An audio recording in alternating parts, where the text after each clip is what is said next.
It's funny how football comes full circle.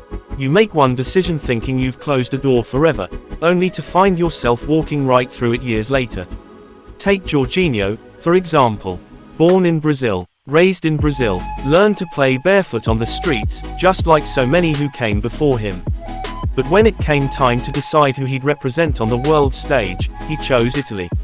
The country that gave him a passport, sure, but also the country that gave him a second home, a career, and eventually a Euro title. And for years, it seemed like Jorginho had moved on from Brazil. Like that chapter of his life was locked away in the past. But now, years later, where is he? Back in Brazil, wearing the Flamengo shirt, playing in front of fans who once dreamed of seeing him in yellow. And suddenly, Brazil isn't just part of his story, it's the setting for his next act. And that's not a one-off. Remember Diego Costa, born in the small town of Lagarto, deep in the Brazilian interior. He even played a couple friendlies for Brazil early on. But when Spain came calling, when he had a chance to play at the World Cup for a nation that had made him a La Liga star, he turned his back on his roots. The decision didn't go down well in Brazil. He was booed, he was called a traitor. And he accepted it, but football has a way of pulling people back. Years after his controversial decision, Costa found himself back in Brazil, playing for Atlético Mineiro. And this time, he was welcomed, not just as a footballer, but as one of their own. The anger had faded. What remained was the pride of seeing one of their sons come home.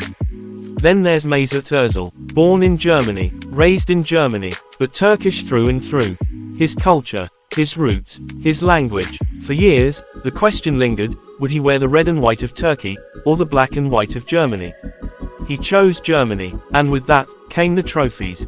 A World Cup, global recognition, but also, controversy, criticism, and eventually, a difficult, painful breakup with the national team.